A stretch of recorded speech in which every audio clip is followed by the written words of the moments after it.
Vietnam fue la guerra perdida por Estados Unidos. El compromiso americano en el sureste de Asia se extendió durante más de una década y en el proceso dividió a la nación y dejó un legado duradero de mucha amargura. En total, unos 2 millones de americanos participaron en esos combates y su aviación lanzó más del doble de tonelaje de bombas lanzadas durante la Segunda Guerra Mundial. El conflicto en Vietnam fue el episodio más caliente, por decirlo de algún modo, en la estrategia de Estados Unidos durante la Guerra Fría para contener o incluso para retroceder el comunismo internacional que consideraba una amenaza contra su forma de vida, un estilo basado en un duro individualismo, la democracia y un capitalismo sin freno. Pero a medida de que aumentaba el recuento de sus jóvenes muertos, quedó claro que el pueblo americano creía que estaba pagando un precio demasiado alto. Hoy aquí en Crónica Lonares, siendo 12 de mayo, casi el ombligo del mes de mayo, hablaremos de esto, de la guerra de Vietnam. Yo soy Irving Sun, esto como les digo es Crónica Lonares y pues comenzamos, ¿no? Cierra los ojos, cierra los ojos, cierra los ojos, cierra los ojos. Si escuchas que alguien se acerca, no temas, todo estará bien.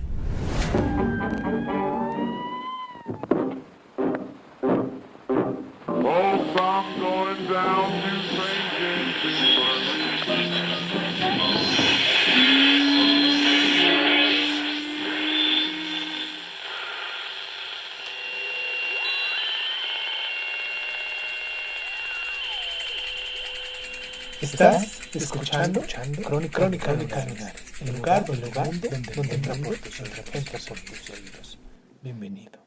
Los ideales nacionalistas que germinaron en las colonias europeas de ultramar en la primera mitad del siglo XX se acercaban a los ideales imperialistas del socialismo y el comunismo. Un joven súbdito colonial que recogió estas ideas mientras vivía en Francia fue Ho Chi Minh, que había pedido al presidente Woodrow Wilson en la Conferencia de Paz en París en 1919 que reconociera el derecho del pueblo vietnamita, entonces bajo el gobierno colonial francés, y la autodeterminación. En este caso, Ho Chi Minh fue ignorado y siguió adelante en 1930 cuando fundó el Partido Comunista de Vietnam. La ocupación francesa de Vietnam durante la Segunda Guerra Mundial ofreció a Ho Chi Minh la oportunidad de fortalecer la posición de su movimiento guerrillero, el Viet Minh, y tras la derrota japonesa en 1945, declaró la independencia del país. Los franceses tenían una idea diferente y regresaron a ese país con mucha fuerza.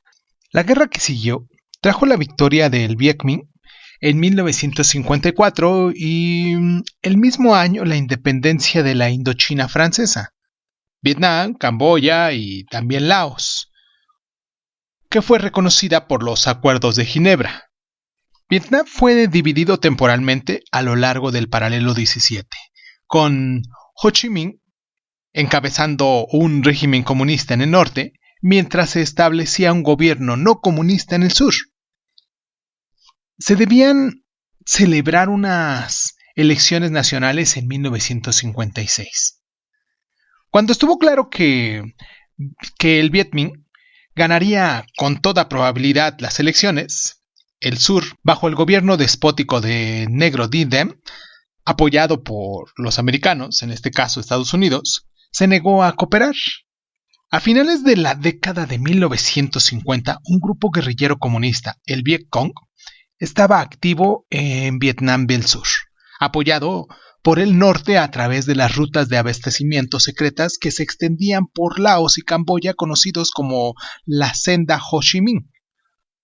Estados Unidos envió consejeros militares para ayudar al ejército vietnamita, survietnamita en este caso, y en 1963 orquestó el derrocamiento del profundamente impopular Diem. Sin embargo, la administración del presidente Lyndon B. Johnson llegó a la conclusión de que solo el despliegue de las fuerzas regulares americanas podía retener ese tipo de marea. Si Vietnam del Sur caía ante los comunistas, según creían los estrategas americanos, sería seguido por todo el sureste asiático. Vamos a hacer nuestra primera pausa aquí en el programa para recordarles a ustedes nuestras plataformas para que se pongan en contacto con nosotros, para que nos dejen sus mensajes, para que nos sugieran algunos temas también en relación a lo que estamos hablando de la historia del mundo, que es el tema, la temática de la cual hablamos los días jueves, aquí en el programa de Lovins Dice, que es como le llamamos nosotros a estos días cuando hablamos de historia. Y pues nada, nos pueden encontrar como Crónica Lunares de Izun en Facebook, en Instagram y en YouTube también, y nos pueden descargar en las diferentes plataformas como son iVoox, Anchor, Breaker Audio, Google Podcast, Apple Podcast, Spotify, en SoundCloud, en Spreaker, entre algunas otras. Ustedes entren a su plataforma favorita, ahí le ponen Crónica Lunares de Izun, se suscriben con nosotros, porque es gratis, completamente gratis esa suscripción, y pues nos empiezan a escuchar para ver qué de esto pueden compartir. Vale, vamos a la pausa y regresamos.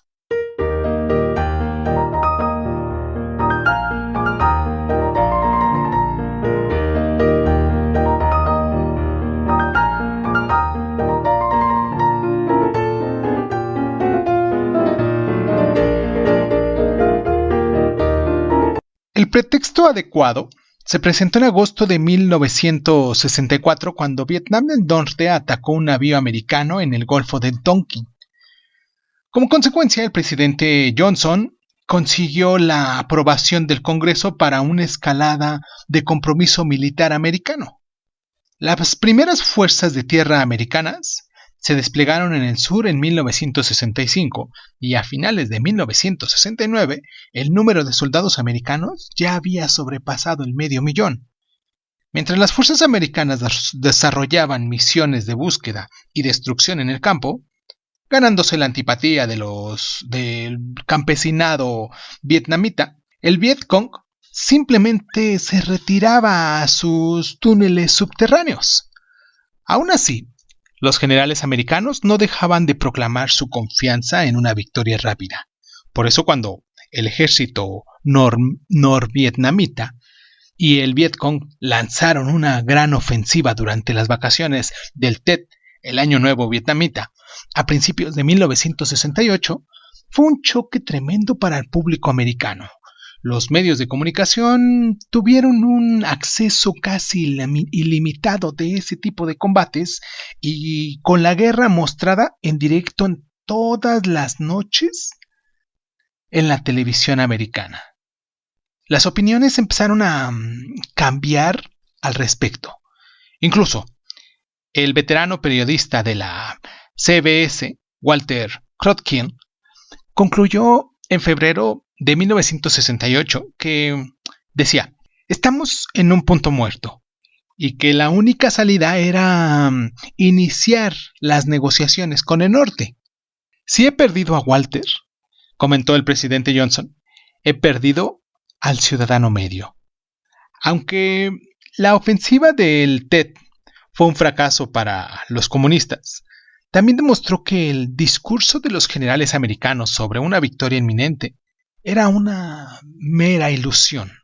El candidato victorioso en las elecciones presidenciales de 1968, que en este caso fue Richard Nixon, había ganado principalmente por su promesa de terminar con la guerra de Vietnam. Aunque las conversaciones de paz habían empezado en París, los avances eran muy lentos y seguían todavía los combates y las protestas en casa, de manera que Nixon anunció una estrategia de vietnamitación, en el cual el ejército survietnamita se encargaría de las operaciones a medida que se retiraban las fuerzas americanas.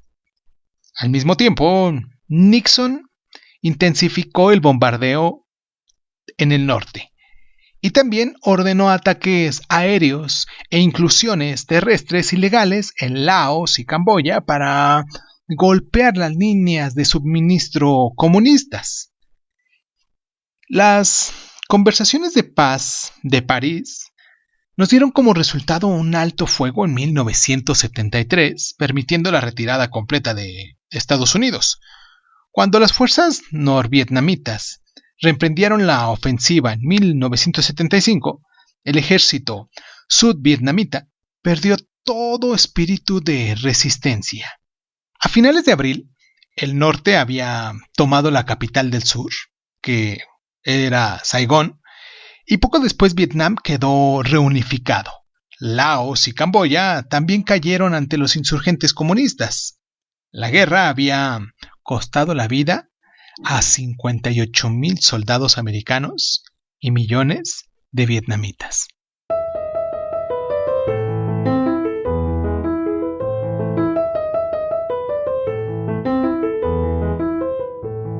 Sabía desde el principio que si dejaba a la mujer que quería realmente, la gran sociedad, para combatir en esa guerra tan rastrera, entonces lo perdería todo en casa, todas mis esperanzas, mis sueños. Lyndon B. Johnson, que se publicó esto en el New York Times Magazine el 2 de abril de 1980, y la gran sociedad era el ambicioso programa de Johnson sobre los derechos civiles y las reformas antipobreza.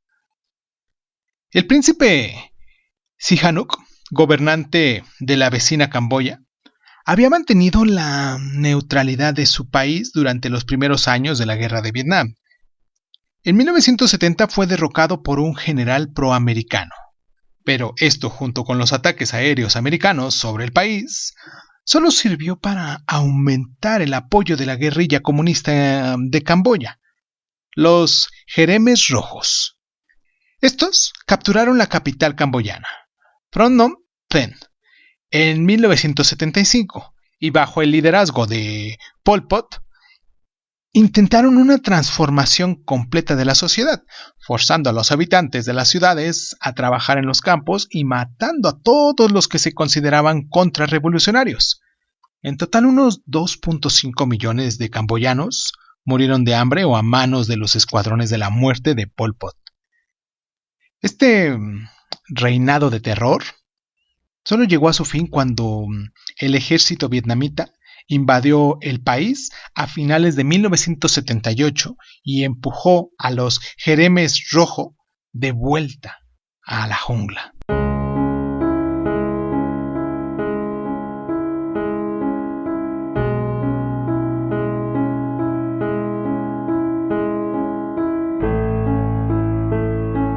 Podemos pavimentar todo el país y marcar las líneas del aparcamiento y aún así estar de vuelta en casa para Navidad.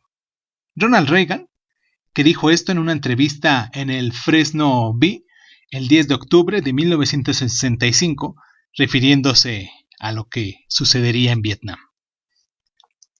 En 1941, en julio de ese año, las fuerzas japonesas ocupan la Indochina francesa y Estados Unidos apoya la resistencia nacionalista comunista del Viet Minh. En 1945, en septiembre de 1945, Ho Chi Minh, líder del Viet Minh, declaraba la independencia de Vietnam. Para 1946, en noviembre, se inicia la lucha entre el Viet Minh y las fuerzas coloniales francesas. Estados Unidos, obviamente, apoya a Francia. Para mayo de 1954, fue la victoria decisiva del Viet Minh contra los franceses en Viet Minh Phu. Para julio de ese mismo año fueron los acuerdos de Ginebra y Vietnam es dividido entre el sur y el norte en espera de esas tan deseadas elecciones. En agosto de ese mismo año, 1954, Eisenhower compromete a Estados Unidos en la defensa de Vietnam del Sur. Para 1955, para febrero, los americanos entrenan al ejército sudvietnamita.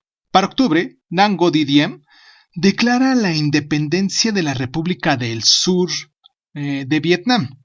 Estados Unidos respalda su negativa a celebrar un plebiscito para la reunificación. En 1954, Vietnam del Norte y el Vietcong, la guerrilla sudvietnamita en este caso, inician la campaña militar para la reunificación